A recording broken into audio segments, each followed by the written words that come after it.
Hey everyone, so we are live. Thank you to all of those who have served our country to allow us to do what we get to do today. So seriously, if any of you guys are out there, please let me know. It's fun to get to hear your stories and what you've done to allow us to do what we get to do today, and you do not get spoken of enough. Of course, I'm back here with the financial weapon. Thank you guys all for being here. I'm just adjusting my camera. So lots of fun stuff that we have planned. Lucas, do you do anything special on Monday? Took half a day off, went rock climbing and went surfing. So it was that. Very fun. Half a day off for Lucas is nothing, guys. Lucas works he's working all hours. So because of that, guys, what I want to start with today is I have a really fun chart that I want to show you. So during my week, for those that don't know, let me give you kind of the lowdown. So some of you guys are watching this on recording right now, which I recognize. I do recommend watching live because someone gave me the pro tip that I was unaware of. And they said, if you watch live, there are no ads. Can you guys verify if that's true? Like, do you get stopped by ads? I don't think so because we are live, but someone put this on a recent live. I'm just pulling this up on my end. Someone put this up as a comment on the last show and they said, please, here we go. So I'm sharing my screen right now so you guys can see it here. This was last week. We did what if scenario planning. I'll make this bigger for you guys who cannot see it. And the comment came here from Tim. Great show as usual. He made his logo someone playing soccer because of me. No, he didn't do that because of me. So Tim, if you're watching, I know that's probably not for that. But if that was for me, I'm so touched, Tim. So great show. Pro tip, watch it live. The recorded show has lots of commercials. So I know a lot of you are going to be watching this recording. And I know you can't all make it. So I totally get it. Thank you guys again. You guys are leaving awesome comments. You go, hey, sorry, I missed the show. Thanks for doing these live shows. Thanks for taking questions about the software. Picked it up a couple days ago. It's been fun to use. So guys, lots of fun stuff to come today. I'm going to go look in the comments right here. Looking for a big helping of cauliflower. No ads, no abs. I'm premium, so no ads. I'm premium also.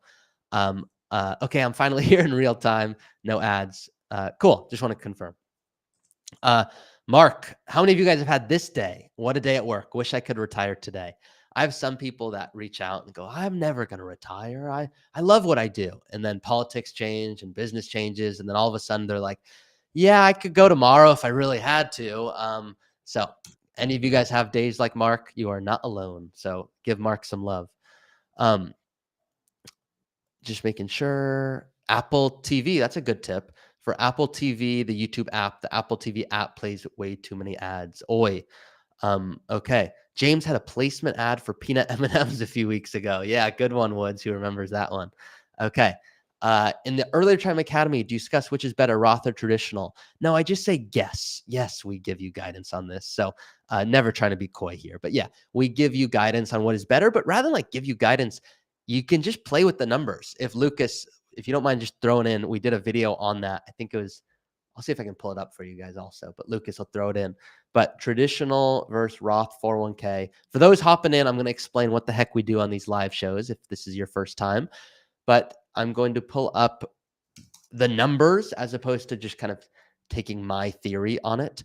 If you go and just search traditional versus Roth 401k, Ari Taublieb. So the first video that comes up, should I contribute to Roth or traditional pre-tax? And I use the Academy and I show you how to input it in a kind of different than the software wants you to do way. And it will tell you which will come out on top. It'll say, hey, if you do Roth, it's going to make more sense over the long term by X degree. If you do traditional, it'll make more sense. So if we're using you, Brett, as an example, do you discuss which is better? You said, I'm currently in the 22% bracket. That tells me nothing, Brett. Do you have $1 million already in a 401k? Do you have $1 million in a brokerage account? Do you have $1 million in a Roth account? So it's more nuanced, as you can imagine. Thank you, Lucas, for putting that in there. The FTM, Ari, I finally talked to my older cousin into retiring. She's 70, and I helped her get her pension and Social Security. That is awesome. Love that. Now, I hope you talked her into it and she has the financial means. That'd be the worst. If you talked her into it, she's like, I'm retiring. You convinced me. It's awesome. I have $12. So I've got about 6 hours where I'm going to be retired. That'd be less awesome. Unless, Lucas, do you think that's equally awesome? I mean, yeah, I would say 7 figures. Yeah, 6-7 hours, you're good. Shadowski feels for your Mark. You're not alone. Jake says, I was one of those that said I would never retire. Guys, look at this. Jake, you said it perfectly, just as we scripted it before. So Jake was one that was like, I'm never going to retire. I love what I do. That's all those other lame people that don't actually have meaningful work with purpose and fulfillment, but not me. I'm Jake YT7. But then all of a sudden, Jake, tell us what happened. And was it a specific moment? Like, was it your boss decided to quit? Was it they stopped filling up the water cooler? Was it, I don't know. But if anything's up, Jake, keep us updated on that. And then I'll come back to you. Paul, just getting started with Root and looking for some more great info. That's why we're here, Paul. Chelsea loves you. I can already tell you that. So, guys, if this is your first time on the live, you're probably very confused. If this is not your first time, welcome back, because we love doing this. It is fun. We do it every week. Last week, we did no guest. The week before that, did we do no guest also, Lucas? That was a special episode. That was the special episode. How could I forget? That was a quiz. Okay. So because of that, this week we're also doing no guests. You're getting just the weapon and I here with you today. We're going to do in the future more highlighting of our advisors. So you can see we have a lot of special advisors. Lucas will put the link in if you guys want to meet the whole team, and you can meet all about them. But rootfinancialpartners.com or rootfinancial.com now.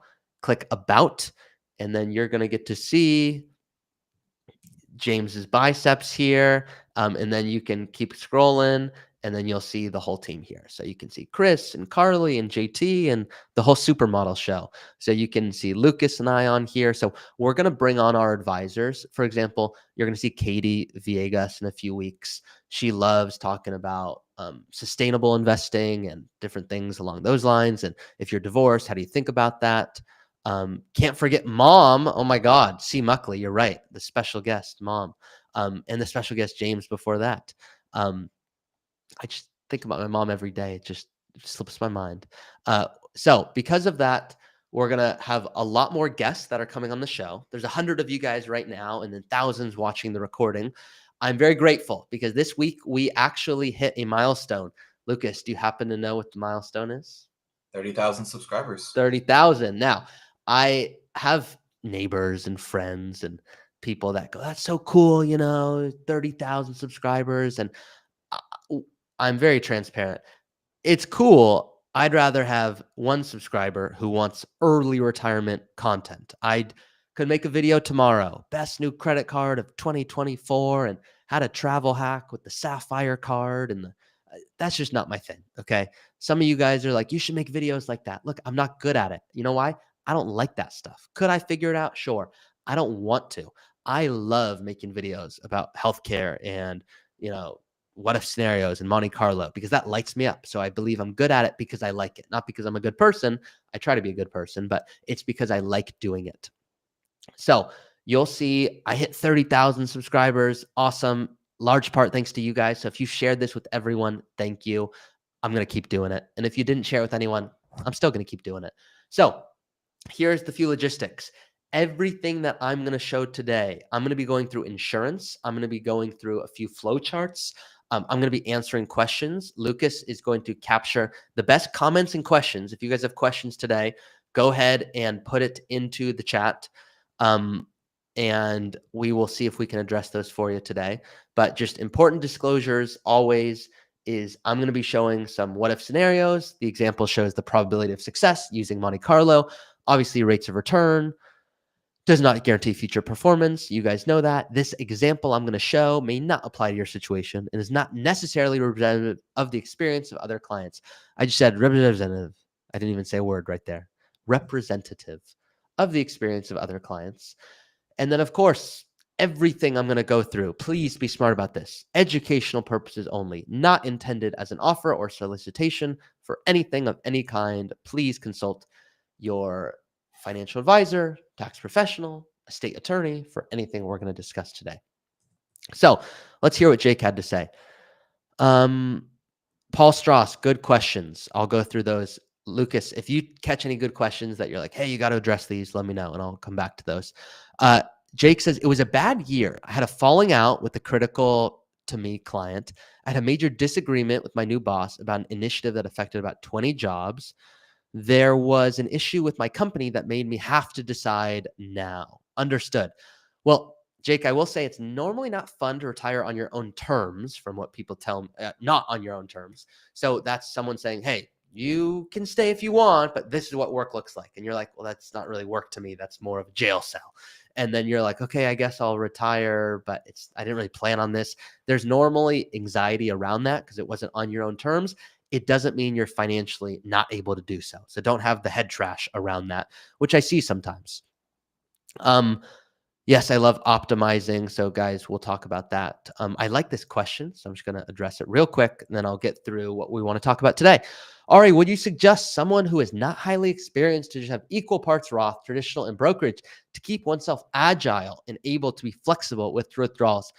Yeah, Paul, I say you couldn't screw up. If that was you and you're like, hey, I just want to kind of have everything everywhere, you kind of can't screw up, but it's far from optimizing. I'd have a million other questions such as, hey, can you even contribute to Roth? Do you make too much money? Do you already have $1 million in your traditional account? Paul, I like to use this example as a target date fund. A target date fund is good. You can't screw it up. It's going to diversify your investments.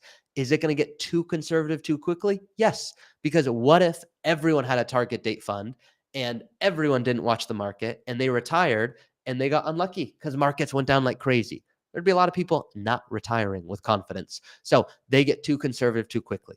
A target date fund 2025. Lucas, let's use it as an example. Let's assume, Lucas, you're retiring next year and you're like, I want the target date fund 2025. There's a lot I don't know about Lucas. Does Lucas want to go buy a new mountain bike that costs $100,000? Does he want to go surf? Does Lucas actually want to leave $10 million to his heir that's going to have to re-engage in the previous construction landscaping business? I don't know. There's a lot I don't know. What else, Lucas? Any other questions you can think of for this comment?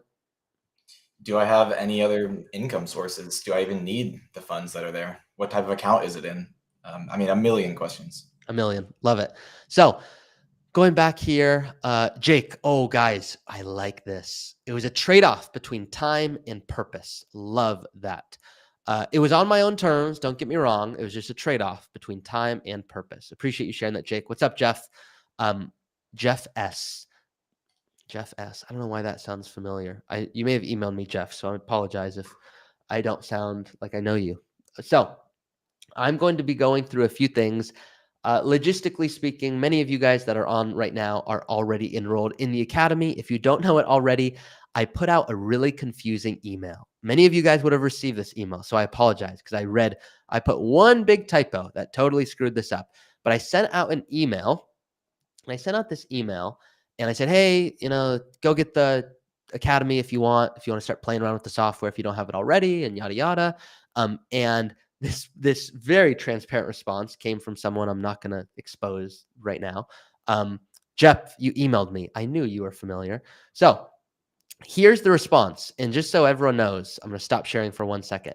I'm all about transparency. Excuse me. This is your show. You guys get to design the show. And then Lucas and I get to go, got it. This is what you care about. This is what you don't care about. So enough of the fluff. Let's get to it. So I sent out an email saying, hey, if you don't already have it, you can get enrolled in this. 20% off, use this code. And I loved this email back. You guys might be very confused why I like this. But Lucas, have you already seen this, by the way? This email? Yeah. No. I don't think so either. So it'll be fun for you to see it the first time. You guys get to see Lucas's real-time reaction. He goes, hey, Ari, I hope you don't mind me saying this. You are pitching this the wrong way. There's so much to talk about around the discount code to the software and getting access. The real value is the videos you do, the training and the walkthrough that is available through the academy. If one only wants the software, there's quite a few advisors giving it out for free. So this $300 or so you're asking for is for the walkthrough and step-by-step directions and explanations, which is worth every penny. My suggestion, lead with the videos and the learning step-by-step and the software. That's just my 2 cents.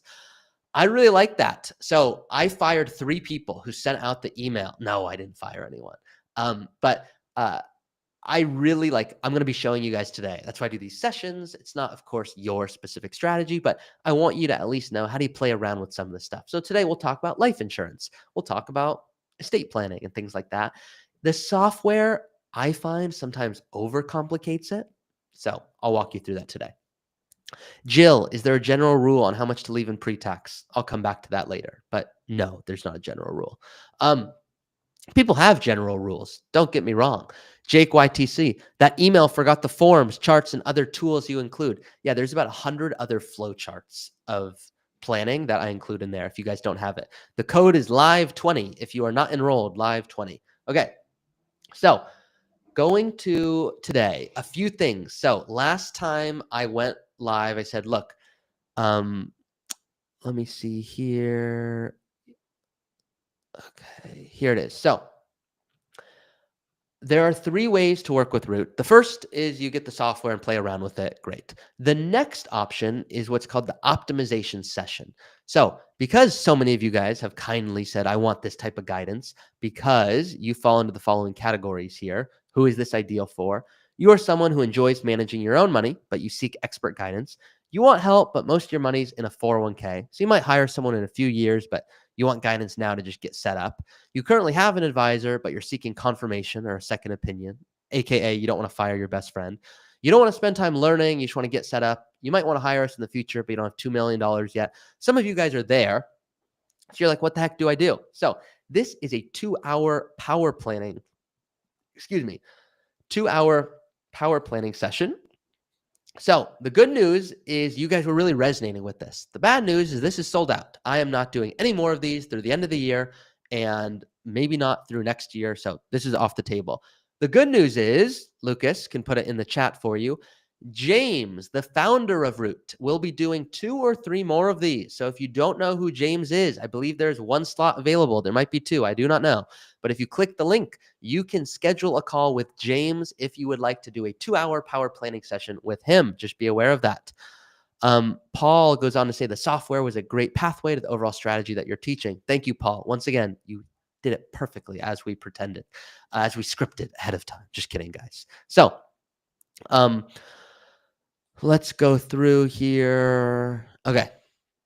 That's option 2. Option 3 is the full service, which is why anyone really works with us, which is you are paying for your time. You do not want to execute the conversion incorrectly. You're wondering exactly, hey, should I contribute to Roth or pre-tax for my situation? One-on-one guidance.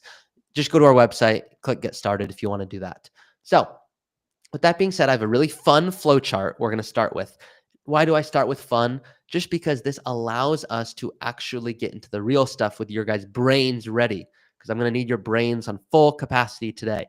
Real quick, I'm going to go through our little Thanksgiving fun, which is coming up. This is a flow chart called Am I Ready for Thanksgiving? And then we're going to get to what we need to. Shadowski, I'm going to answer all your questions. Don't worry. Guys, if this is your first time live, just put a 1 in the chat. If you're recurring, you've been here a lot, put an R in the chat. 1 first time, R recurring. I want to know how many of you guys are here for the first time. How many of you guys have either seen a recording or it's your second time or your 10th time? While you guys do that, let's go through this. So I'm going to use the financial weapon as my answerer in this case. I don't know if answerer is a word, but we just made one up. Okay. Do you understand what makes for a happy Thanksgiving, Lucas? What do you think? Of course. Of course. Okay. Looks like we've got a few first timers here. Cool. Yes, he does. So begin by expressing your gratitude to someone in your life.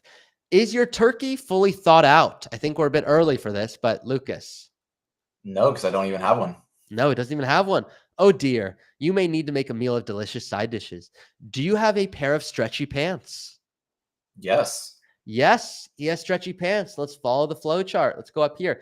Is your TV's remote control loaded with fresh batteries? Of course. Of course, always is. Did you ask the cranberry sauce question? No. No, confidence is good. Plus, you probably have both whole berry and jellied cranberry, you dirty dog, Lucas. I know you do. So, guys, I'm not going to go through every single thing here, but these are a fun flow chart. This is really what Jake's point was early on about these flow charts. These are really helpful for your thinking. Daniel's here for the first time. Mooper's seen it on the recording. Jen's here for the first time. M. Robbins, you want to meet with James? Who doesn't? Get in line, buddy. Okay? You can go pay him $10,000 and tell him his biceps look good. And tell him I told you to say that. Jefferson's here for the first time. Golf the first time. Matt's the first time. Kimberly the first time. Christine.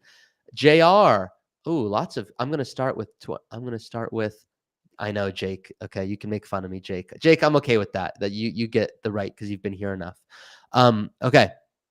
So with that being said, I'm going to share what you guys are really looking for here. Okay. These are all the flow charts inside of the Academy. So I'm going to pick on random one here. Let's click on this one. Let's see what it says. Now I'm going to stop sharing. I'm going to show you guys how these work. All of these are in the Academy. If I retire early, should I buy health insurance through the marketplace? It depends. You scroll in, you follow the flow chart. Are you eligible for Medicare? What about pre-retirement? What about post? Should you go to the marketplace? Should you use Cobra? There is a lot to think about when it comes to this type of planning. So I'm going to make it bigger. I know it's small. It depends if you're married. Should you use Cobra? It might be expensive. What about before Medicare? How do we think through that? Which doctors? What about the costs? Guys, I'm just giving you an example here. So you can use the same example with the, I don't even know how many flowcharts I put in here, but you guys can see tons of them. I've watched a lot of your videos, but Flip Flop says this is his first time with me live. Welcome. Mark, welcome. So if you guys want access to all of these, I'll pick on one more here. Let's do this one. Let's see. Okay, this is a good one. Who here wants Roth conversions? Long-time watcher, first-time shout-outer. Ooh, Gary. Got a new nickname for you. Gary, you are forever going to be the shout-outer. Okay, sorry to tell you that. Okay, let's do this. So, sharing my screen here. Let's go through this one together so you guys can see a real example. Will my Roth IRA conversion be penalty-free? That's a fun one. Will you be converting a traditional IRA? Lucas, do you want to do a conversion? How cool does that sound? Yeah, of course. Let's do it. Are there non-deductible contributions? What did you call me? In any IRA accounts that you own? No. Let's just say no for simplicity here. We'll explain what that means. Non-deductible contributions. Let's take a second and just break that down. Non-deductible. Okay, so I know what deductible is. Deductible is I save on taxes. I like deductible. Non-deductible, what kind of idiot wouldn't take a deduction? Well, sometimes there's things that don't allow you to. You make too much money. You're covered by a 401k. Sometimes you don't get to do it. So we're just going to say, Lucas, are there any non-deductible? No, Lucas is smart. He only wants deductible contributions. Are you or your spouse receiving a subsidy for health insurance or enrolled in Medicare Part B or D? Lucas, I'm just going to say, I know you're saying no, but I'm going to use yes for this example. Then we're going to come back to no. Yes, Lucas's spouse is receiving a subsidy. Sorry, buddy. This conversion could increase your IRMA surcharge. So guys, what mistakes do I see? Someone's like, Ari, I'm going to retire early. I'm so cool. I go, awesome. I think you're cool. They go, tell me how cool I am. I go, real cool. They go, okay, I've got like $2 million. So I retired early. I go, great. What about healthcare? They go, I'm not really worried. I go, okay. Are you doing Roth conversions? They go, oh yeah, I'm doing Roth conversions. I go, cool. Let's go through the flow chart. Then they find out their spouse has not been cheating on them. They've been doing what's way worse, receiving subsidies and not telling them about it. Is that worse than cheating? Oh yeah. So what happens is now your IRMA surcharges get screwed up, and now you might have to actually, you're no longer eligible for this subsidy. You might have to give money back. That kind of sucks. So I'm not going to go through everything here, but if you want every flow chart, all of these are in the Academy. So I know you guys are commenting on different things in there. That's okay. Just let's make sure we're on topic for stuff we're discussing here. So Brian is dead on. Brian goes, some companies offer retirees health insurance. Great. Why would you pay for it? Well, maybe it's not the best. Maybe it's only for a certain period of time. Maybe, Brian, I hope this is not you, but I had someone make this mistake. So don't make this mistake. They're like, Ari, I'm so worried about healthcare. I don't want to retire early. I said, don't not retire early because you're worried about healthcare, but it's something to consider. And they said, tell me something I don't know. No, they didn't say that. I said, okay, so you're worried about healthcare. How much is it going to cost? Worst case scenario. They said, well, it's going to be like $800 a month. I go, okay, $10,000 a year. They go, great. You're showing off your math now. I go, okay. I got to flex on them, guys, just so you guys know. So some companies offer health insurance, but I had one company that went like this. They go, look, you're going to be retired. Okay. So you can tell all your friends you're retiring. Okay. Because I know you really want to tell them, but you're just going to work a little bit, maybe 8, maybe 10 hours a week, nothing much. You'll oversee a few people, but it's nothing much. Okay. You're going to be retired and you're going to get healthcare benefits. Whoa. And they're like, oh, healthcare, that was going to cost me $10,000 a year. Now I get health insurance. I mean, yeah, sure, I got to work 8 hours, and yeah, maybe it was 20 hours yesterday and maybe it's 22 tomorrow, but I'm retired. I'm like, you're not retired. You're working more than before, and they got you on the health insurance trick. So Brian, don't fall for the health insurance trick. The FTM says, my husband's company offered us retiree insurance and it made early retirement much easier. Well, if you get the best of both worlds, there you go. But sometimes people try to keep you in. Okay. So, Jefferson, I signed up for the academy via James's link. I don't see any of those flowcharts. Is there more than one academy? Yes. I have an academy. James has an academy. We do this to confuse you. No, that's not why we do it. A lot of you are retiring early, so my academy is designed for that. A lot of people go, I really resonate with James's explanation. You get both. So Jefferson, do not go buy the academy again for me just to get the flowcharts. Email me at my exact email right here in the chat. Tell me you already bought James's. Don't lie to me. I'll know if you guys bought it. And then you get 80% off because you already have the software. You don't need to buy that again. So that's how we do it. Okay. Let's see this here. Okay. Some more questions coming in. Lucas will save the good ones. If they're not good, Lucas will not pick you. So make sure you guys put good questions in. 150 of you guys have chose to be with me right here, right now, and you do not have to do that. So thank you very much for being here. Let's get to the point for today. So I'm going to be showing you, I wanted to show you really badly 2 mistakes that I saw people make in the software. So I just want to show you those because I just cannot help myself. But before I do, you're welcome, Jefferson. Before I do, I have a few things that I keep throughout the week, and then I come to you guys and I get to show them. So this is an example. Someone, I'm going to make it real big, booked a call with Jay. Jay is our client success manager. If you would like to book a call, you will be talking to Jay. And so we'll ask them, hey, it's a party, Shadowski. We'll ask them, hey, what are you looking for in the first call? And they'll go, I'm looking for someone to help manage, invest, and hedge my retirement. I recently finished a divorce and my husband was in charge of financials for my whole life. So I'm not financially literate. My son gives me some advice on basic financial terms and decisions. He would probably like to join the call. Cool. More the merrier. Here's the point. We canceled the call because they're divorced. No, we didn't do that. I'm just messing with you guys. Okay. So this is an example of a lot of people that reach out that go, I'm divorced or I have a partner or whatever it is. We have certain advisors that like working with people who are divorced because there's more nuance in that. Economies of scale, but also the intellectual side and financial side of like, hey, wait a second. So like if I were to rent in a retirement and something happens like financially, like, am I going to be okay? I don't really feel comfortable not having a home. How do I think about that? So I have a couple that I said, look, you're going to rent at the beginning of retirement, then you're going to shift, or you could fix all this and work 3 more years. And they're like, I'd rather rent. This is not black and white. Okay. So that was the first comment on the divorced person who booked a call. I just wanted to share that. This was another comment. I wanted to show you guys this because part of me saying, oh, I know my camera's not zooming in or I'm moving too much, but part of you guys will send me messages via email like, hey, are there really people out there that are worried with $5-10 million? Guys, let me just tell you, these people are out there and they shouldn't be worrying largely. But here's someone that says, Dear Ari, thank you very much for your videos. When did he send this out? This was 1 day ago or 2 days ago now, November 11th at 3:12 a.m. I went, it's an odd time. Thank you very much for your videos. I really enjoy them. I'm not American. I live in the United Arab Emirates. That's where Lucas is living. So I do not pay any capital gains or taxes on dividends. Ooh, I knew you were smart, Lucas. I thought it was Puerto Rico.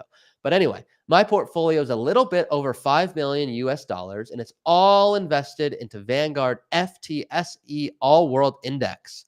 Okay, questionable, but I'm 39 and I want to retire at the end of 2025.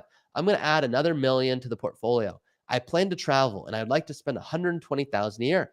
I'm not afraid to die with money left in the portfolio because I do not see any sense in spending more than I need.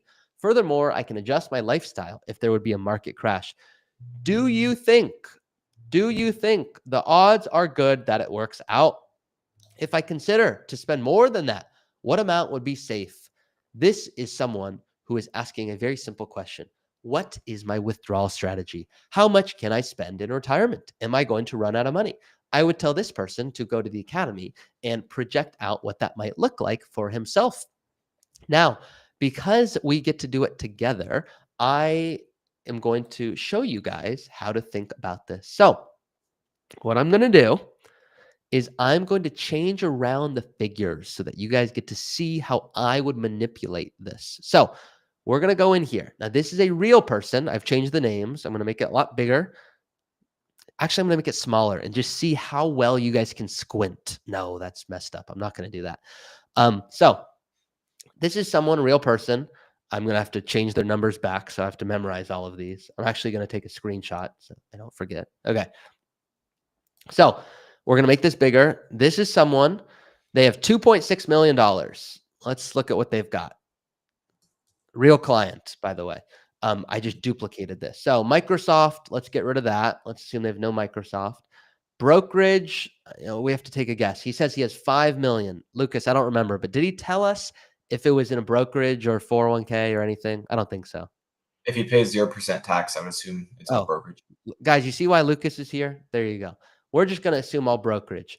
Now, he told us the holding, which is even cooler, guys. He's trying to give us some fun. So you see how there's all these fancy buttons here? I just want to see if I can confuse you guys. No. So brokerage button included in plan. Guys, if I switch this to say balance sheet only, what this will do is this will still be in the plan, but it's not going to actually be factored in. It's just going to be on a balance sheet. So if, for example, if this person said, I have $5 million and 300K, but that 300K is really just designed for my niece, he might want to put that 300K on his balance sheet, but not include it in the plan. What is that? Rocket science? Pretty much, guys. You just saw it in action. Enter holdings. Okay, we want to enter a holding. He has a holding. So I'm going to zoom out here. I'm going to add a holding. Now, what is the ticker symbol? Lucas, do you mind looking it up? I forget. Let me pull this back up. Type in FTSE, it should pop up. Say that one more time. Type in FTSE and it should auto pop. Okay. No? I'm not getting it. But anyway, it's okay. FTSE Vanguard Index ticker. I'm pulling it up right now. FTSE VEA. VEA. Okay. Value. We don't have his. We're just going to put 5 million buckaroonies right here. I just want you guys to kind of see how you can do this if you want. Quantity. I'm going to put in this. It might. Hopefully it doesn't screw me up. Okay. Oh, look at me. So guys, look, this is good for me to see. I'm not an expert in this as well. Lucas is probably in here more than I am. VEA. Let me move this. VEA. 5, 1, 2, 3, 1, 2, 3. Classic me, not hitting save. Okay, so there's you guys. So save. Now, these other things I need to get rid of because he told us he doesn't want any cash. He doesn't want any large value. None of this not cool stuff. So I'm just showing you guys. I'm just going to leave the 3,000 bucks there. But I'm going to get rid of it. 401k. Oh, and look at the brokerage. It became 250 million. So I might need to go fix that unless he told me that he actually has 250 million. You guys didn't see the other email where he told me he has 250 million. Okay, Ari, I got the, we actually need to change the ticker as well. So just click on it. Okay, thank you. Sorry. Yeah, click on it. There you go. So we're going to need to add a holding and delete that one. Thank you. See, guys, this is why Lucas is really here. I'm going to just do it from the top so you guys can see. Add investment. We're going to call it, let's call it brokerage, and let's just keep it simple. It's in the plan. Managed, yes. Don't worry about what that means. Total balance, 5 million. Enter holdings. Enter. Thank you. That. Enter holdings. Add holding. It's VWCE. VWCE. Okay. I'm just going to click save to see if that saves. Sometimes I will see that it will do this. So this is good for all of you guys to see. We are robots. We're not humans. This is all AI right now. No, sometimes it'll do this. I'm just seeing in here the index that I have, and I'm just going off the Google symbol ticker. It's not perfect. It doesn't need to be perfect. We're going to put VEA for now. What I want, I normally don't put it in manual here, but if I put cost basis Do they want the quantity just like legitimate shares here, Lucas? Yeah, I'm calculating. Okay. I'll let you deal with that. In the meantime, thank you for doing that. And I don't know if Lucas, you have access to playing around with what I'm playing around with, but if we go back to his goals and family and all of this guy, what we need to do, I believe he's 39. So we're going to shift this back. You guys can laugh at me here. We're going to go 1990, 34, and now here we go. Okay. So we're going to get rid of no wife. I don't think he has any kids, so we're going to get rid of the kids. He's 39. He said he's going to save another $1 million. So if we go to his goals of this person loosely, retires at 67, not for this guy. This guy's saying, can I be done end of next year? We're just going to put 40 in. If you guys want at home, go put the certain month in here. You can put the exact month. That is important when you are close to retirement, because that's the difference. If you just put 40, but you retire and at the same time, you're going to be in trouble. So because of that, we're going to just not do a specific month. Healthcare, the software is going to default to this. I don't really like this because it's actually like very loose and it might be much lower than this. Long-term care, this is loose. I'd rather this person be more conservative and go, maybe this is going to be the last 5 years of my plan or last 7 years of my plan. But I walk through this in more detail. Are you going to be in a nursing home? Is it going to be assisted living? You guys get to do what you'd like in there. Retirement expenses for this person, it was $7,000 a month. I think he told us $120,000 a year, if I recall. Yep. Did I get that right, Lucas? Yeah, that's perfect. Okay. He put in this particular client, they put it in specifically. I'm going to clear all the values and I'm not going to do a detailed worksheet. I'm going to make it simple. I'm just going to make it simple here. Say 10,000 a month. No Aspen home for this guy. Didn't tell us about legacy goals. No part-time income from what he shared with us. Nothing like that. So keeping it real simple. Let's go back here. I actually thought of a better idea to do this because I thought about I got a US ticker for you if you're ready for it. Okay, I'm ready. I'll go back in. Add holding. Go for it. ACWI. ACWI. Okay, thank you. And then shares. Yep, shares is going to be 41,600. Thank you. Okay.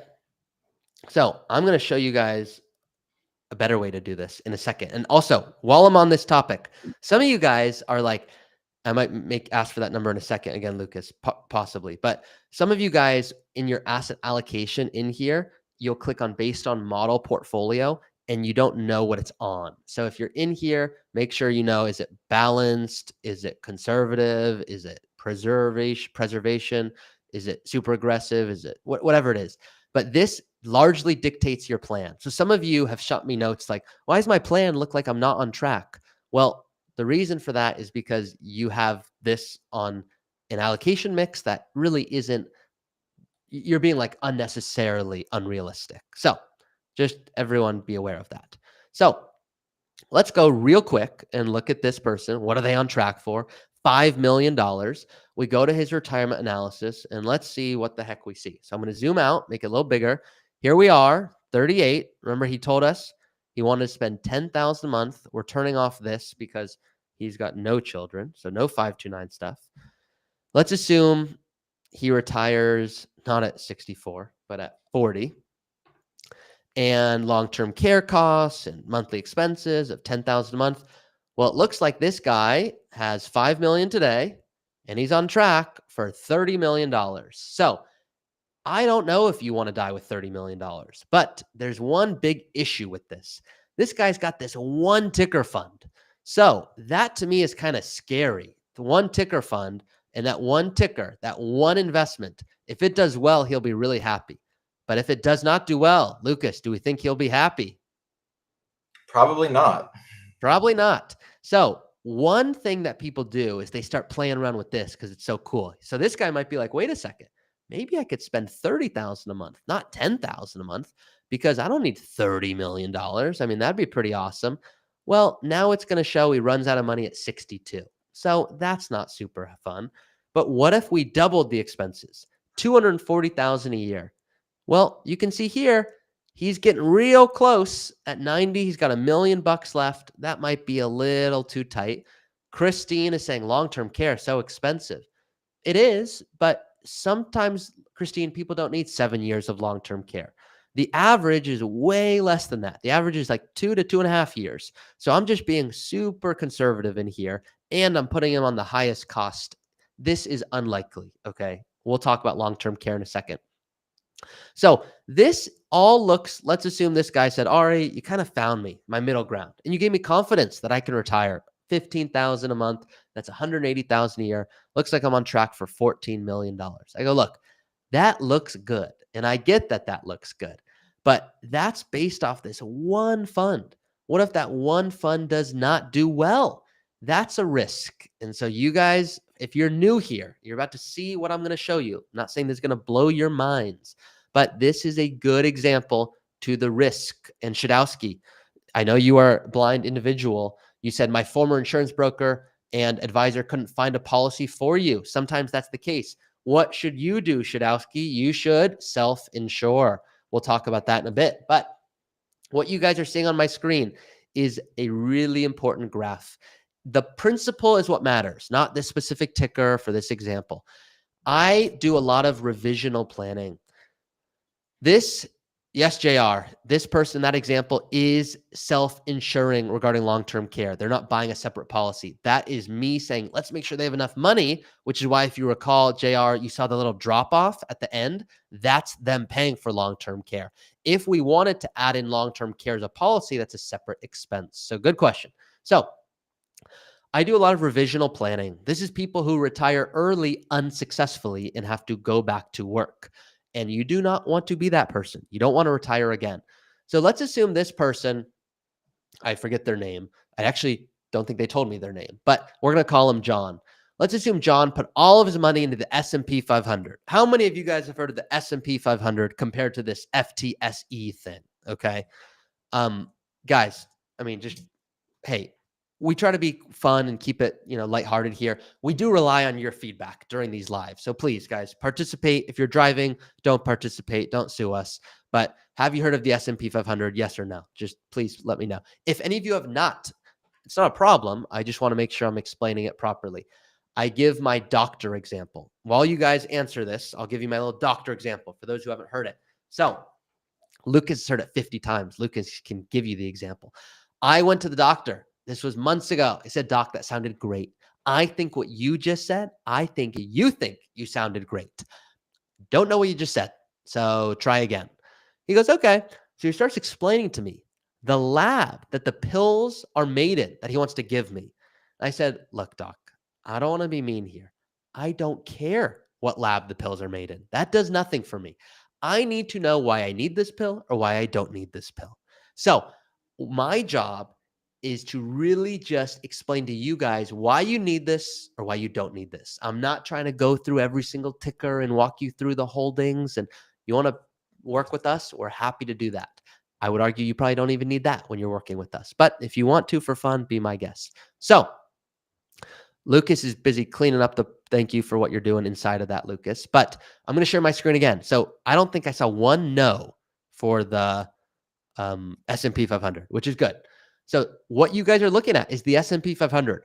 From 2000 to 2010, the S&P 500, the United States, the 500 biggest companies, lost money over this time period. So this person came to me and they retired. And I said, why are you retiring at 73? They said, I'm retiring early. I said, look, I don't want to be mean, but some people retire at like 40 or 50 or 60. Most people 60. So because of that, 73 is just not that early. I'm not trying to be mean here, but that's the reality. And they said, no, I'm retiring again because I retired in 2000 with all of my money in the S&P 500. And what happened is I didn't have a withdrawal strategy. I didn't have healthcare planned. I didn't recognize I'm going to travel more at the beginning of retirement versus the end. And so what happened is they spent too much money too quickly. But guys, do you know what would have happened if they retired and got lucky? If they retired 10 years later, they would have never spoken to me because they would be off on a yacht right now. going, oh my gosh, Ari, are you still making those dopey YouTube videos? Why has anyone got to worry about anything? Just put your money into the S&P 500. And I wouldn't have blamed them because it was the second best performer. So some of you guys will send me emails. Ari, you hate the US. You want me to diversify. It's true. No, it's not true. I don't hate the US. I hate that you might get unlucky. So Jill's going, what the heck did do well during that time? A diversified portfolio did well. And so you can see here, Jill, you want to know what did well? Colombia, Czech Republic, Brazil, Russia. I mean, don't you guys have all of those companies? Probably not if you don't have international exposure. So what I don't want you to do is make the mistake of going, oh, like this guy here, I'm putting all my money. Guys, this is and I even struggled to kind of put this into the academy, but guys, this academy makes it look really easy. This guy retires at 40. He's got $5 million. He can spend plenty of money. Yes, there's not 26 million at the end, but there's 15 million. Guys, this assumes a very important assumption here. It does not guarantee that he's going to get this return. What if on average, it's more of a conservative approach and he gets about 5% on average? Well, that really changes the retirement. What if this guy with $5 million, now let's be clear, let's assume he's not 38 or 39. Let's assume he's 58 and he wants 30 years of income. Well, 58 to 88, that's 30 years of income. This person, after 30 years, he would have got 30 years of income. At 68, he'd still have $2 million. But this guy's retiring really early. He might need income for like 70 years or like 500 years if AI keeps developing. So because of this, you can see a conservative allocation or a 5% growth with 3% inflation, that'd be a problem. What about a balanced approach? Well, it gets us a little closer, but you don't want to cut it close and maybe run out of money here. So Shadowski saying sequence of return risk. You're correct. So because of this, guys, make sure you're playing around in your strategy to go, yeah, what if I do have a moderate approach? You guys are bringing up sequence of return risk. That's what we discussed last week, which is what if Lucas, the financial weapon, gets 6% growth and I get 6% growth, but I get lucky. In the first 15 years, markets are up like crazy. And Lucas, it's not up. He retires and he gets unlucky, but we both average 6%. My retirement's going to look way better. That's called sequence of return risk. Good job. Okay. So I wanted to show you guys how that works. Guys, was that helpful to see? Unhelpful to see? Robert's trying to be funny here. Is that like the Indy 500? Is the Indy 500, is that, I know you guys are going to laugh at me and you can call me a, Gen Z or Gen X or whatever the heck I am. But is that, that's like NASCAR, right? I knew Lucas would know. How about the Daytona 500? Just Daytona. Yeah. Okay, yeah, I was going to say I'd heard of that.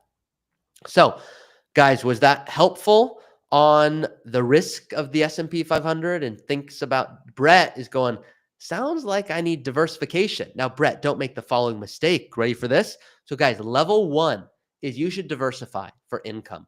Level 2 is, wait a second. What if I've got all these big gains? Should I still diversify? If you have a brokerage account and you're like, I need to diversify because my neighbor keeps calling me diversify because he knows I'm not diversifying. Well, you should tell that neighbor, I know I should diversify, but there's going to be some like tax hits that are going to crush me. So if someone tells you, you should go diversify, you need to fire them yesterday because it might not make any sense for you to diversify. The tax bill might be crazy. More often than not, it's about diversifying a little bit over time if you have a brokerage account, but it's totally dependent. So I don't really like making blanket statements. Mark says, yes, helpful. Sloan says, shut the heck up. No, Sloan says, yes, helpful. Hoy, asset location. Susan, helpful. Thank you, guys. That makes it good for us to see that we're doing good work. That's what we want to do. Okay. That's what I want to go through on that end.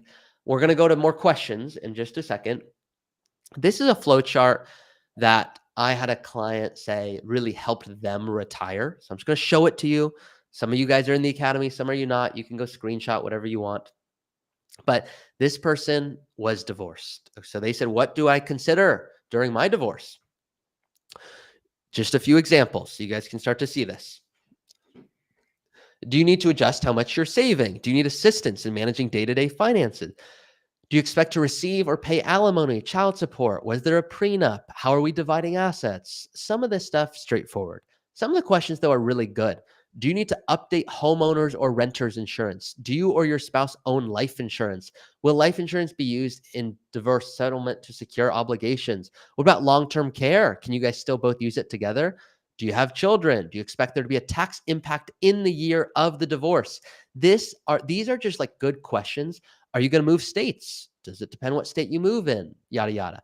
So if you guys want all of these flowcharts and more, once again, in the Academy, Lucas has linked it in there a million times, and he'll do it again if you guys have not seen it. More questions coming in.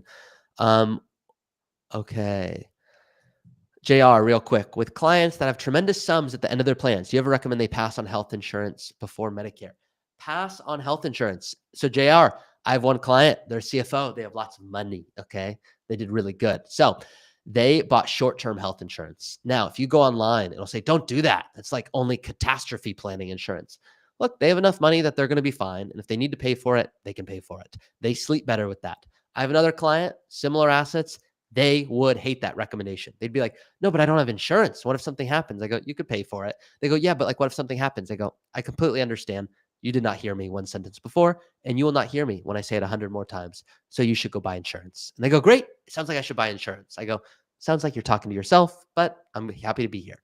I try to be a pretty face for them, you know? So, because of that, okay. Moving on here. Let's see what other points I have here. Okay. Yes, this is what I wanted to go through. So we're going to add this in. Let's add this in. So how many of you guys just put a yes in if this is you? Ready? How many of you guys have inheritance that's going to come? You don't know when, but you don't want to rely on it in your plan. If it's there, it's bonus, but you don't want it to be in your plan. It's like, I'm guaranteeing it's going to be there. Yes, if that's you. And if you know my nickname for inheritance, put that in the chat. Lucas is not allowed. He knows the nickname. But if you don't know the nickname for the chat, I like that. Do you have inheritance likely coming? If you don't have inheritance in the chat, excuse me, of course, no one can have inheritance in the chat. Derek, no. Brian, yes. Peter, yes. Scott, yes. Brian, yes. Jeff, yes. Keep it coming. Shadowski, no. Stat Mango, no. Michael, no. JR, no. Yeah. Okay, 50-50. I just did that math in my head. Probably, but I plan on not taking it. Cool. I agree with that. And just so you guys all know, I mentioned this last week. Susan knows. CM Muckley knows. Guys, inheritance, the lucky sperm and egg club. That's right. I get a little weird on the show. Okay. So Susan knows. CM Muckley knows. Okay. So here's my point. Tomorrow, I have an episode coming out with James at 3 a.m. on the podcast app. And then it's going to be on YouTube a little bit later, where James and I do the first episode together and we discuss how do you talk to your parents about money. So it's pretty cool. So let me show you guys. Disqualified, already inherited. I'm adoptable. Guys, Shadowski's adoptable. Any takers? Already have to deal with distribution and the rule of it. So Hoy, guys, what Hoy is saying is like, oh, there's all these rules and laws around these IRA this, IRA that. So guys, if you would like, just go talk to Hoy about it. Okay. No. Negative. It's on me. Mike says, haha. Okay. Sperm and egg club, Mike. Is that what you're laughing at? Okay. So let's assume that's you guys. And you're like, I want to plan for this. How the heck do I do this? So what you do is you just have to yell at the software. But if you don't like hit a certain noise, it's not going to work. Okay. So what's going to happen is the software won't understand. No, don't go yell at the software, guys. Okay. But with that note, some of you guys hate me right now. You're like, you were about to share it. Now you're not sharing it. And now you're going to get off another 3-hour tangent as you do. Nope. This one's going to be 4 hours. Guys, send me your best image. This is someone with cauliflower at the grocery store. Okay. So I believe this is Janice. Guys, next time you're at the grocery store, I want your best cauliflower selfie, okay? If you are on the live for the first time and you don't even know what I'm talking about with Roth conversions, those that come often, Susan, Mike, others of you, please don't make Lucas go do that. He's had to chat that a million times. So please go help him out. I'll let you guys do that, please. Back to my point. So back in here, in your goals, Russ goes jibber jabber. Yeah, a little bit of jibber jabber. Try to keep it fun.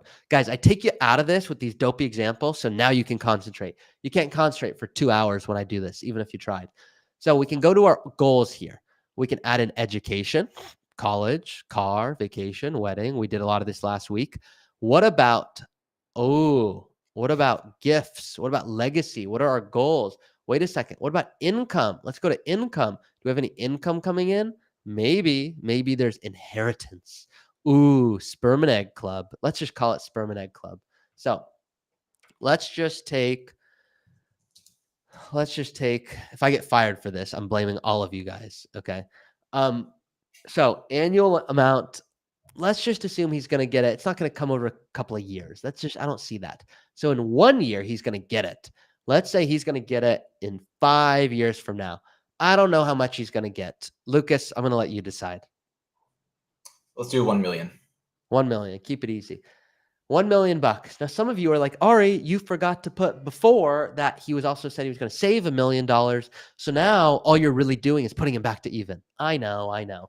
But I'm going to switch around a few things in here. Okay. So I'm going to show you guys this right here. Let me refresh my screen. So, Hoy, new venture. The FTM says, please also need to talk to your children. Don't die without your children knowing what to expect. Guys, that is legit. And I'm being serious here. Do not, I was scared to death that my parents thought that if I inherited their money, I wouldn't know what the heck they wanted me to do with it. So talk to your parents and kids about it. So for this person, we're going to now switch it. We're not going to make them 39. We're going to switch them, and I'm going to make them 54. How many of you guys are in your 50s? Okay. Now I'm going to move the 5 million and I'm going to move it back down. I'm going to delete the holding. Yes, I'm sure. I'm going to add in a 401k. We're going to add in a 401k. We're not going to do holdings. So I'm going to zoom in. Sorry. I forgot. I'm going to enter a balance of $2.5 million. Actually, I'm going to do less, 2 million. The asset allocation customized. Don't leave it on customized. Look at this. Brad's 54. Brad, I know I'm doing this for you, Brad. Paul's 55. Paul, you think I forgot you? I didn't forget you.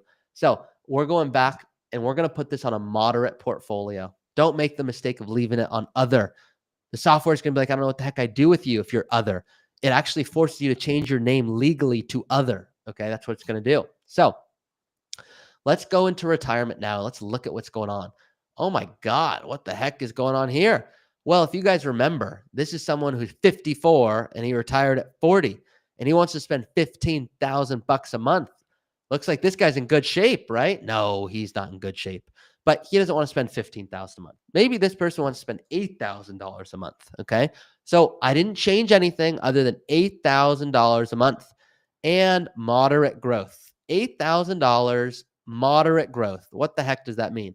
What the heck this means is this guy's retiring 71. He's not retiring. He's running out of money. This is a really crappy plan. What if I make this guy work? I'm going to make him work till he's 60. Work him like a dog. Well, that really didn't help or change anything at all. Why? I don't know. Let's go see. Let's go back to the income. Well, what's happening is it shows he makes no money because this person retired. Remember that, guys? I removed his income. Lucas, how much do you think this guy makes? Definitely like 500,000. Guy kills it. 500,000 a year. And we're going to have him make money today. And he's going to stop when he retires, whenever he decides that's going to be. Let's just, for the sake of argument, say he's going to work till he's 60. Okay.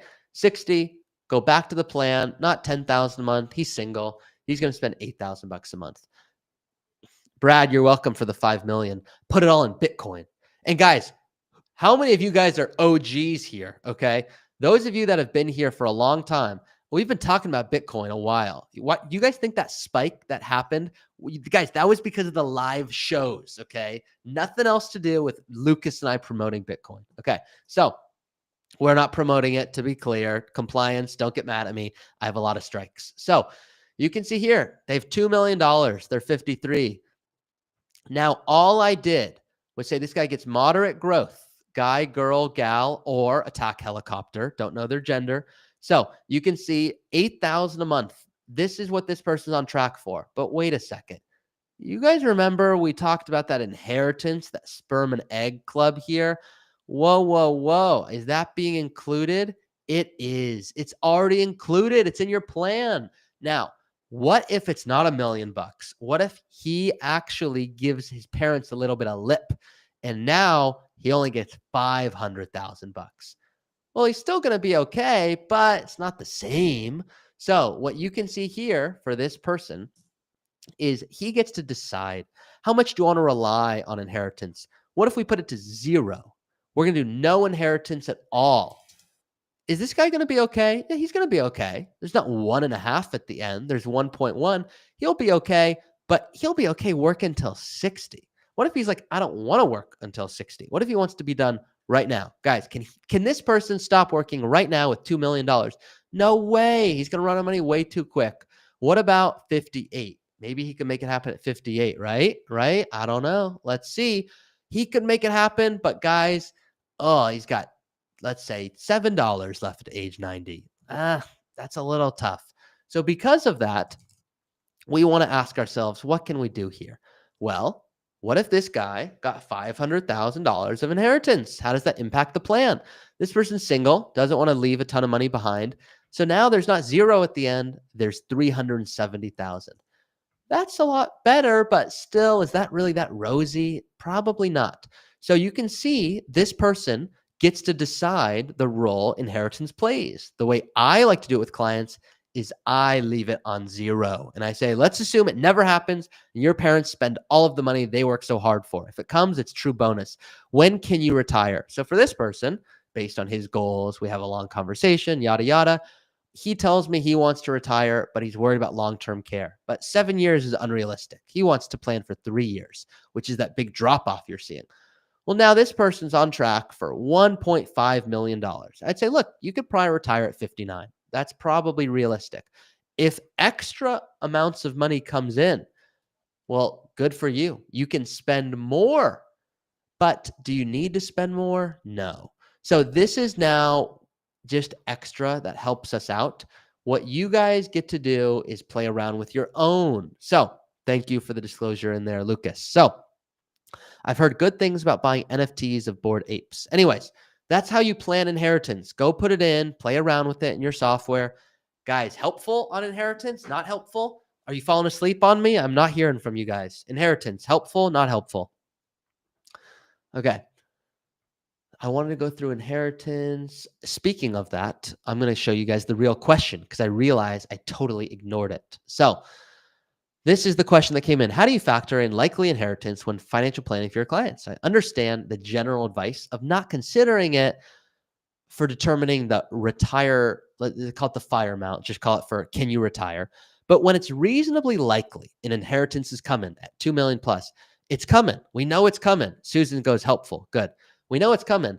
How do you consider that when advising regarding tax planning and determining the appropriate rate of Roth conversions or whether to do Roth or traditional? How do you think about that? You need to put all of it into your software, first of all, and then you need to go, wait a second. So if I have $2 million right now and it's in a 401k, you need to go to your parents and go, parents, I just want to do what's right by you. Do you want me to spend on more AirPods because I've lost 10 pairs? Do you want me to get the wired version because I've lost 15 pairs? What do you want me to do when I inherit the 2 million? And they tell you. What they're going to probably do is say, look, Lucas, you're a good kid. Okay. You mountain bike. You have a, unfortunately, higher likelihood than death than most. But if you're still here, amazing, because you don't actually do the backflips and all the fancy stuff and you're still alive. All I want you to do is be really careful with the money, but know the money that's coming, there's no step up. It's not a brokerage account, okay? So it's coming in an IRA. And Lucas is like, wait a second. I already have 401k. I have pre-tax and get the deduction and all this. So am I going to inherit more pre-tax assets? And then they're like, Lucas, I wasn't supposed to do it, but I heard Ari's live. I put a little bit in Bitcoin, not a lot. I put a little bit in and it grew. So now I've got 3 million. 3 million is in my IRA and it's coming to you, buddy. And you're like, oh my God, this is awesome. I'm going to have 5 million pre-tax. Would it make sense for that person, Lucas, in this example, to probably put more money pre-tax because he doesn't have enough? I don't know. Sounds like he kind of has a lot. So he might start thinking, should I do Roth or brokerage, or should I start putting money in different spots? What you want to do is go, hey, I'm not going to have a cookie cutter plan. to this person's question, he knows he's inheriting 2 million. My question is, what kind of 2 million is it? Is it 2 million in gold? Because that's pretty heavy. Is it 2 million in silver? Is it 2 million in an IRA or a brokerage account? Sloan says, ask your parents to convert it to Roth so they pay the tax. Stick it to them, Sloan. That's what I have to say. If we inherit, there will be no riders. Mike says he agree. Mike says not helpful at all. Not getting any. More interest in legacy for my kids. Mike, good. Be transparent with me. Great. Legacy for your kids. Go add in, Mike, I like this. Go add in a legacy line item for $800,000 or $1 million, or how much do you want to leave? Now, Mike, let me ask you. Do you want to leave a dollar amount to your children? Do you want to leave the home? Do you want to go, look, I've saved and invested well up until this point. I don't really have a strong desire to actually leave a specific home or dollar amount.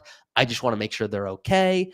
But, looks like they're going to be okay. I'm spending this money. I worked hard to accumulate this. How do you view legacy planning, Mike? That's an honest question. So if you can go ahead and inherit and put that in the chat.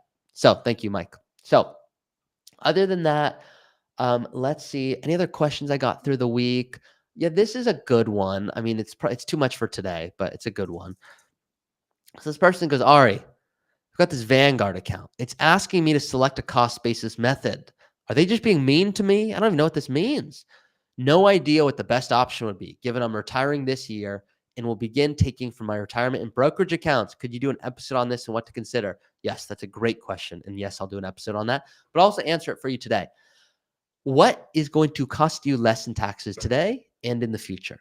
If Lucas goes and buys Apple stock and it goes up by $1 million, he bought it for $1 million, it's worth $2 million now, it went up by $1 million.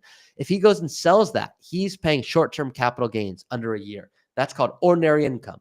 That's the schedule I'm going to pull up on my screen right now. So I'm going to ask a very simple question.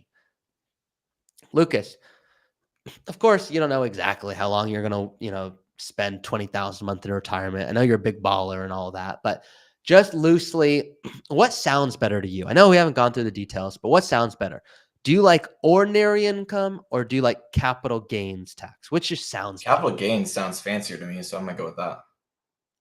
Let's go with that. Sounds fancier. So guys, Lucas has an option. Lucas can go like, look, I can do the whole capital gains thing where I sell my Apple stock and then I pay some taxes. I don't know how much I pay, but I pay taxes. I could just take money from my IRA. I mean, I've already got $2 million there. So if we use a simple example for Lucas, let's assume Lucas has 2 million, 1 million IRA, 1 million brokerage account, but the brokerage account has a cost basis of 500 buckaroos, 500,000. Okay. Well, let's assume Lucas retires at 50. Lucas retires at 50. His IRA, that thing's going to keep growing. You're going to have RMDs in the future. Whoa, whoa, whoa. So some of you are like, maybe I should pull from that first, lower that whole RMD issue you start, freaking out about. And we're going back to Mike's point real quick. Great point. Never thought about an amount yet. I need to think about it. Mike, think about it. Use the flow charts that are going to answer better questions for you on that. That's what you should do. But I'm not your mom, so what do I know? So you can see here, I love moms. Okay. Don't beat me up in the comments later, guys. Okay. So this is if Lucas wants $100,000, Lucas has to pay taxes. So the question is very simple. How does Lucas get $100,000 in an intelligent manner? He could close his eyes and try to pick who's going to win the World Cup, I think like that octopus does. Or he could say, I'm going to get more creative. Lucas can go $100,000. Okay.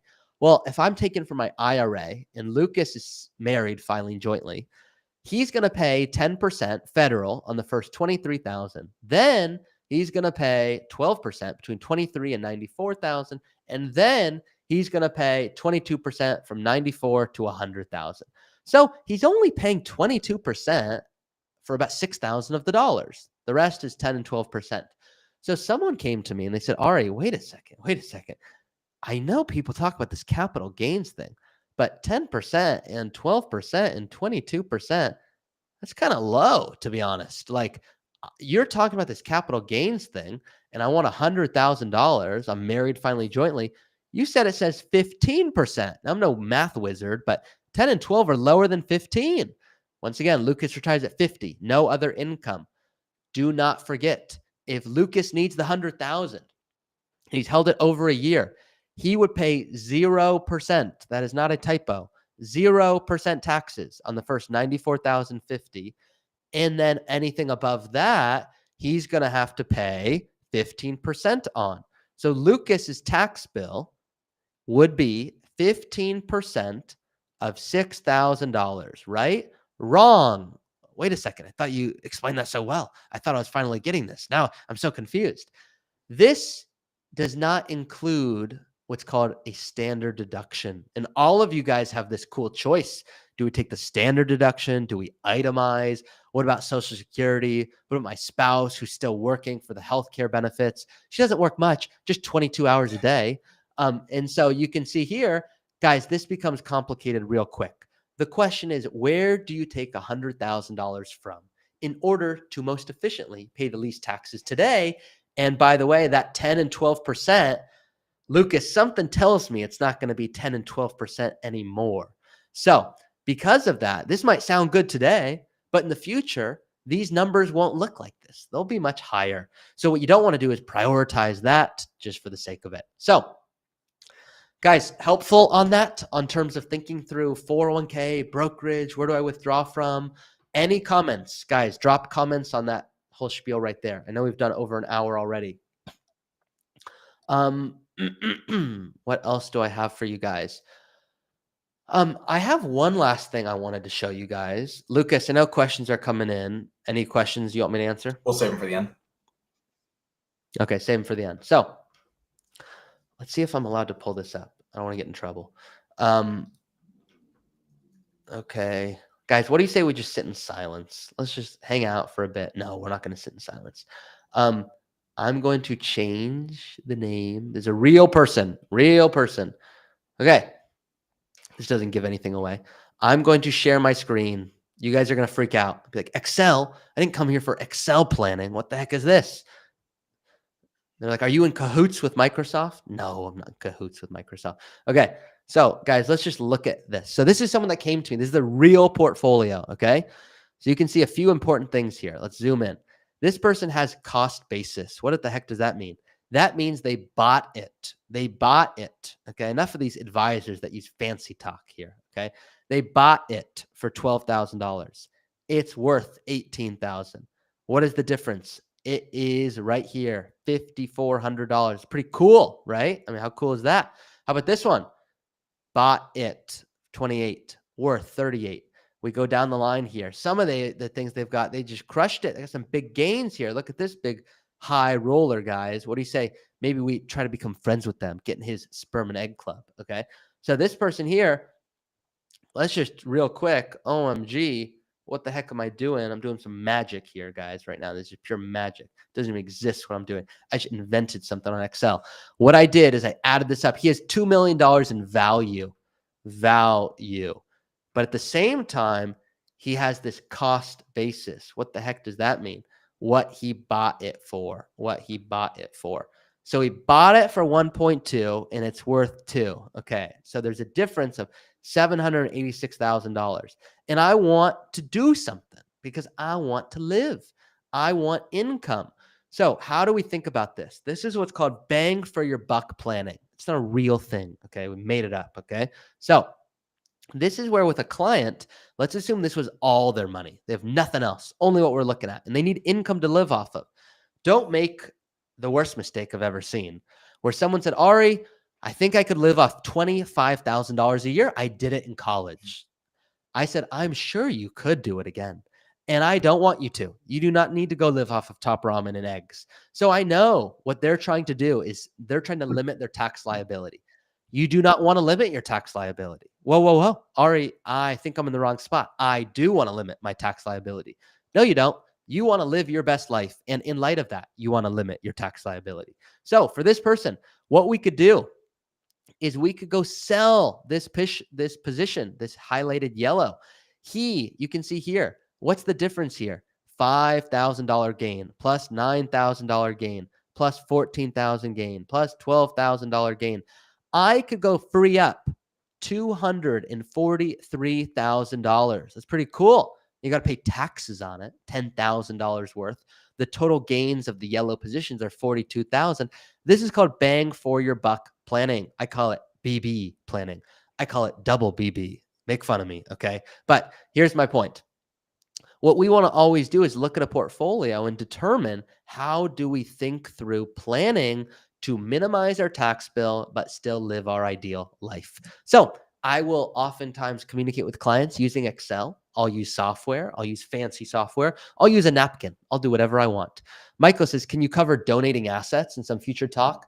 No. Yes, Michael, we can cover that. In fact, that's next week's episode where we are going to have Katie on, who's going to be discussing all these philanthropic strategies and charitable giving. And Michael, they'll do a way better job than I will. So that is coming next week.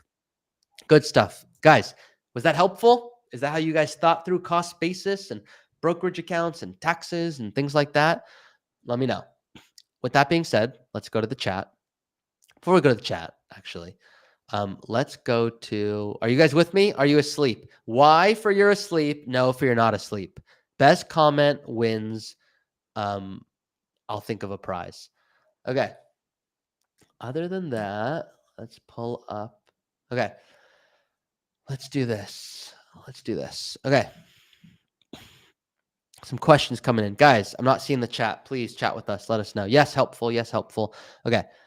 Someone says, when withdrawing from the 401k or IRA, do you generate cash month to month or one time per year?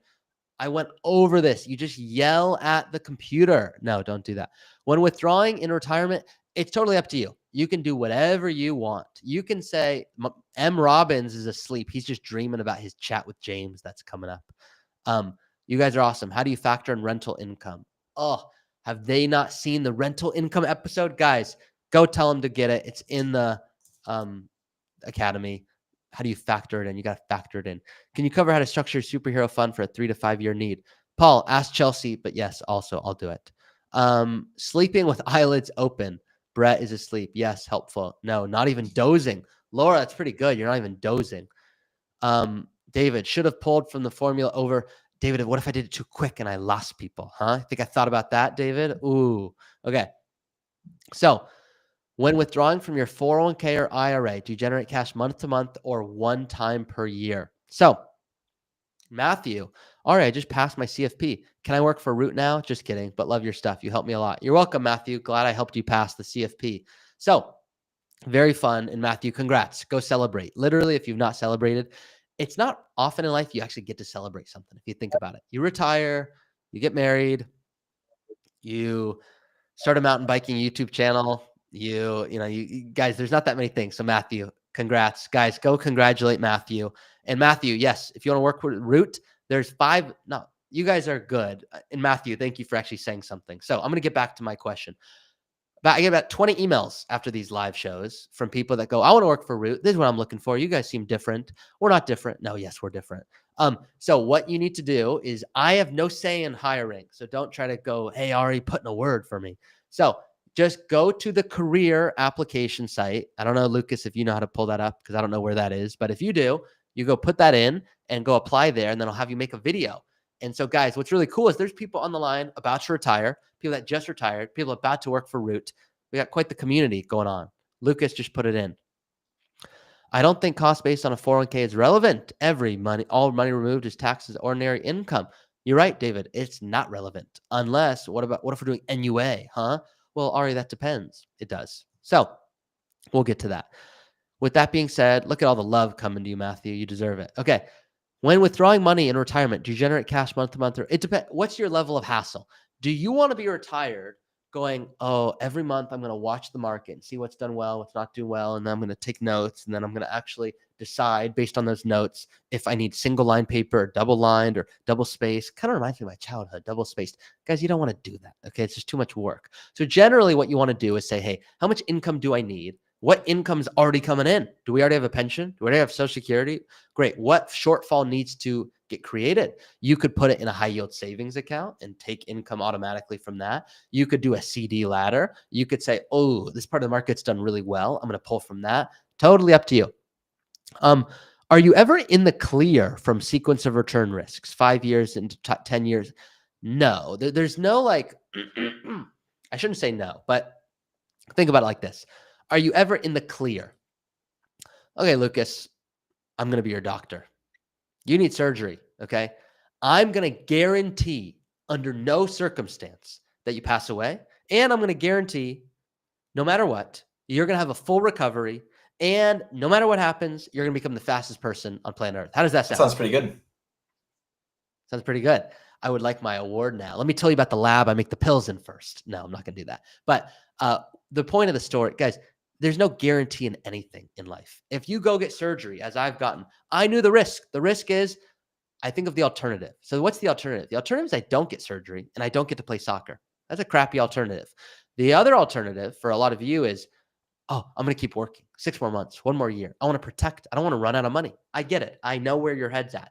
But I don't want you to make the mistake of, well, I looked at every Monte Carlo simulation known to man, and it turns out I found one that does show, okay, maybe I manipulated it a little bit, but I found one that does show I actually will run out of money. I found one. And because of that, I think I shouldn't retire. But if I work 5 more years, that'll decrease that chance. So then I'm only going to be even better.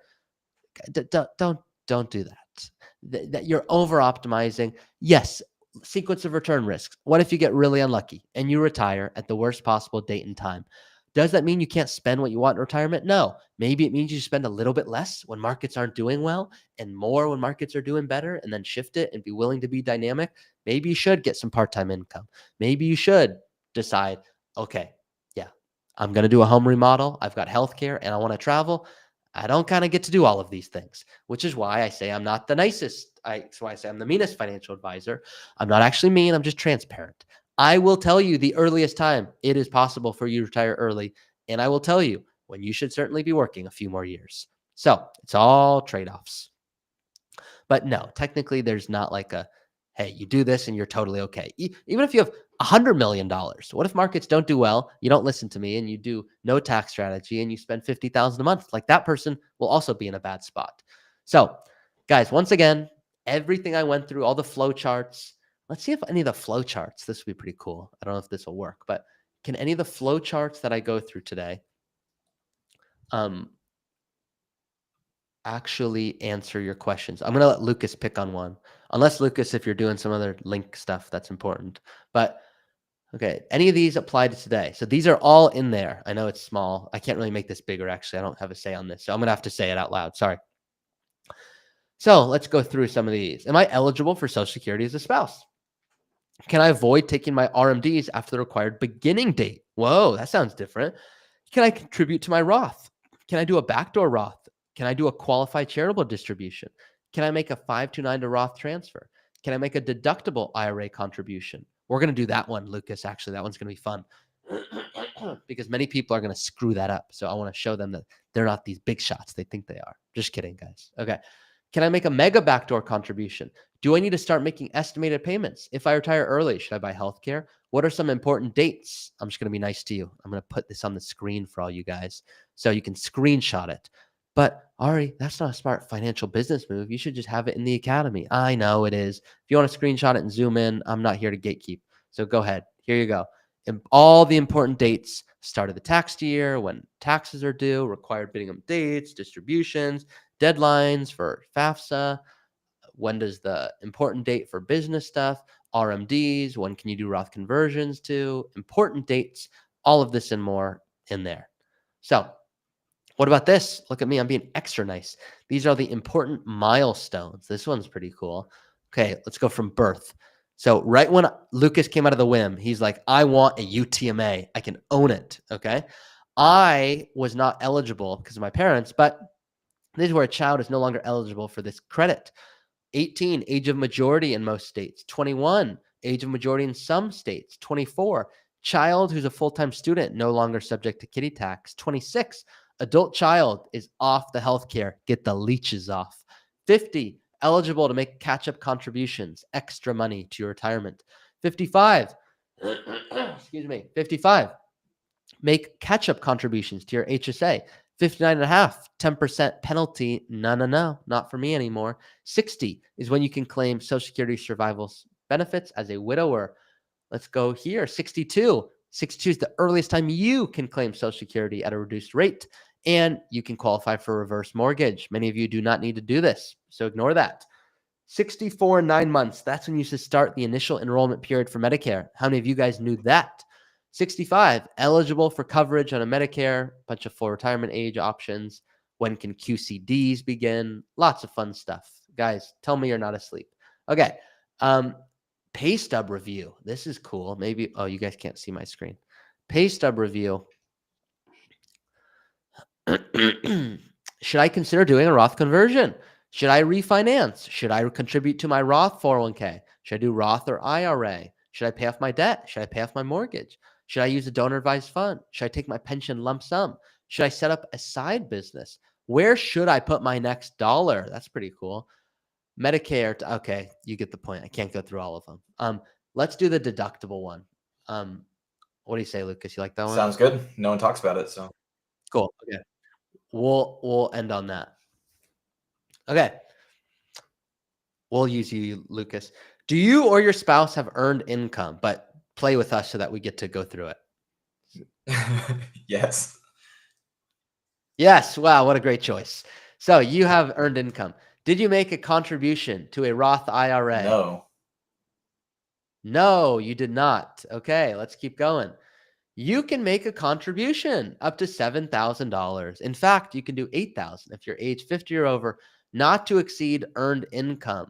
Let's continue on though. In fact, let's do you one better. Did you make a contribution to a Roth IRA, Lucas? Yes. Yes, you did. Wow. Good try. You tried to trick us. Sorry, you're not eligible for a full IRA contribution. You already made a contribution to your Roth. You don't get to do both, but let's go on a little deeper here. Let's get all fancy. What do you guys say? You ready to get fancy, guys? Okay. So we're going to go through my little flow chart here. Did you make a contribution to a Roth? No, Lucas did not do it. So we just learned Lucas didn't do it, which means he can go ahead. Laura's not asleep. One person not asleep. Let's count it as a win. You can make a contribution up to $7,000. Those that are not asleep, what pillow are you using? Because I need to get one of these. You can make a contribution up to $7,000. Okay. Lucas, how's that sound? You want to do that? $7,000? Yeah, but I want to take a tax deduction. I don't want to just put it in there. Of course. Why would you do that without a tax deduction? That's crazy. Now, what's your tax filing status? Married filing jointly. Good choice. What a great choice. Not even feeding these answers. Are you an active participant in the employer-sponsored retirement plan? I don't know. Are you an active participant? Yes, I work here at Root. He works here at Root, guys. Now, how much money are you making? I heard those Root people pay out the wazoo. $5,000 a year. $5,000 a year. Guys, we don't need to give Lucas that raise. Well, he's making plenty. Now, let's just assume for argument's sake that you make $145,000, okay? Lucas makes $145,000. Now, let's just be clear on what Lucas wants to do here, guys. Lucas wants to put money into his IRA. He didn't put it into his Roth IRA, which means he can do it. He can put $7,000. In fact, he can put $8,000. But Lucas is 49 years old. Doesn't look it, but he is. So $7,000. He makes $145,000. Wait a second. What is your Magi? Who's Magi? Well, he's this really weird character. He's going to be in Marvel soon. No, that is your modified adjusted gross income. So what does this mean? Let's read it. You can see here, if you are working with a plan that offers a 401k, an employer-sponsored retirement plan, OMG, and you can see here, you make less than 123, you get the full deduction. That's pretty cool. But Lucas actually lied to you guys. We pay him up the wazoo. Lucas makes $1 million a year here. You guys think he's just here for fun? He's getting paid, okay? So Lucas here makes $1 million a year. Lucas has a 401k. Now, everything we're going over right now, guys, does not apply to your 401k. You can make $20 trillion and put money into your 401k. But Lucas making $1 million is more than 143,000, which means Lucas cannot put money into his IRA and get a deduction. He can put money in. So if Lucas goes to the IRS and the IRS, let's just play it out real quick. All right, Lucas, you make $1 million a year at Root. You already know that. I'm the IRS. Okay. Hey, Lucas, I think you should really do this non-deductible contribution. Just hear me out. Okay. Hear me out. So I know you don't get a deduction, but look, you make tons of money anyway. And the really cool thing is like, we're part of the IRS. Okay. So like you give us money, you take money out in the future, you got to pay taxes on it. So like I don't have to give you money as the IRS and I get money later. It's kind of a win-win. So for me, this sounds pretty cool, but you seem like a smart guy.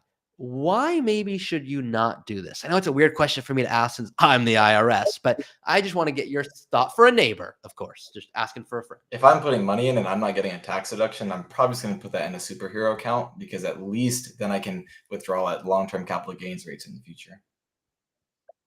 At least you can do whatever the heck you guys want. Guys, why would you put money and not get a deduction for it and also lock it up and then pay taxes on it later? How's that sound? Huh?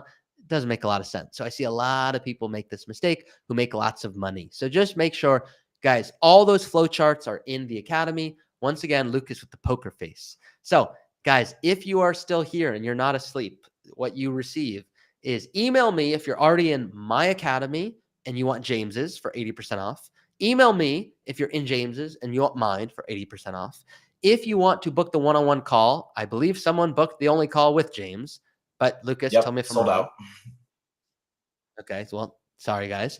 Now, if you want to get on the wait list, email me because I will then get, and I'll go to James. I talked to him on Friday and I'll see if I can help you guys out if you want that. Other than that, enjoy the academy, guys. I put a lot of time and effort and energy, lots of stuff in there. So that's a good place to start. If you want to get on the wait list, email me and we'll go from there. And then in the future, Lucas, if you're willing, I might have you help manage all of that stuff. And that's all I got for today. So guys, I know it's another show. Do you guys like it more like this, where it's just me and Lucas? Do you prefer more of a guest? Like, what do you guys prefer? Let me know. That's the last thing I asked. Then promise I'm going to let you guys go. I know I did an hour and a half, so I appreciate it, guys. So let me know, guys, please. Then we'll leave, but we'll stay silent so that it's not awkward at the end again. We'll click end stream, and then we'll wait 10 seconds for you guys. But please, you're welcome, guys. You're welcome. A little different twist today. Try to keep it fun throughout the week. You guys make my job fun because during the week, I think and get emails and I go, I'm going to save this email and, I'm going to save this and save this. And it makes it more fun. So Susan goes, both styles are great. Daniel says they're both horrible. No, Daniel, I know you're not saying that. Thank you guys. Mix, some with guess is good. M. Robbins, are you the one with James? Is it M. Robbins? I don't know. M. Robbins, if you got that spot, congratulations. Mix, Vogue. I should know what that means. Am I missing that? Vague? Vague. Maybe that's vague. Sorry, Shadowski. Great info from Mitch. I like the mix of both. JR says current format. No guests ever again. I like that, JR. You just want, thanks, Ari and Lucas. Some guests are good to have. Guys, Shadowski, you know what this sounds like, Shadowski? Shadowski just said the following. I'm very hurt by this, but I'll be honest. Shadowski just said, Ari and Lucas, you guys are interesting. You're okay. Okay. Some guests would be good to have. Shadowski just said the equivalent of going to the restaurant, and the restaurant says, how is the food? Shadowski just said, it's interesting. It's good. Maybe someone would like it. Maybe not me, but, I'm sure someone might like it, but, we'd like to have some other food. I'm just kidding, Shadowski. I know you didn't mean it like that. Brett says Lucas needs a raise. Paul, thank you for a great show. Guests are great, but I appreciate the access to you and Lucas. Why are there 2 academies? Susan, 2 academies. A lot of people, like you guys all right here, you know a lot of me and you know a lot of James, but we get millions of views on YouTube oftentimes. And so we have separate audiences. So some people go, I didn't know you guys were together. So I made an academy and then James made an academy. James actually made it first. 6 months later, I made an academy. So really, we just want maximum people. Now, if you bought one of them, you got the software. Some of you guys are like, hey, I just want more perspective. Yours is designed for early retirement. Let me check that out. Others of you are like, yeah, I have yours, but James is just so eloquent and so different from you. I go, yeah, very different. Same philosophy, but we're different people. Freaky Friday style. Imagine we switched. That'd be pretty crazy for a video. Maybe we do a video, Freaky Friday video. Guys, these are how the ideas come up. Lucas, hey from Oviedo. Do you know where that is, Lucas? That's the area of Orlando where UCF is. Oh, okay. There you go. Admit it. It's a competition. All right, JR. I didn't mean to say it. Like, JR said it. I didn't say it. JR said it. We're just JR. No matter what, everything's a competition. Retirement's a competition. Just anything's a competition. You guys don't think I can chug this? Is that you don't believe? No, guys. No, guys. We want to help as many people as we can. There you go, Laura. We're already retired, so James was more apt for our situation. Great, Laura. If you want mine for perspective, and you want I have healthcare tools and flowcharts, and James goes more on charitable giving and things like that. They're both awesome. See, look, Laura went through both of them. Got mine and then James's. There you go, guys. That is it. We're going to see you next week. Next week, same time, 3 p.m. Pacific. We have special guest, and that's it. See you guys next time. I'm gonna click end, and then I'll be silent. So it's not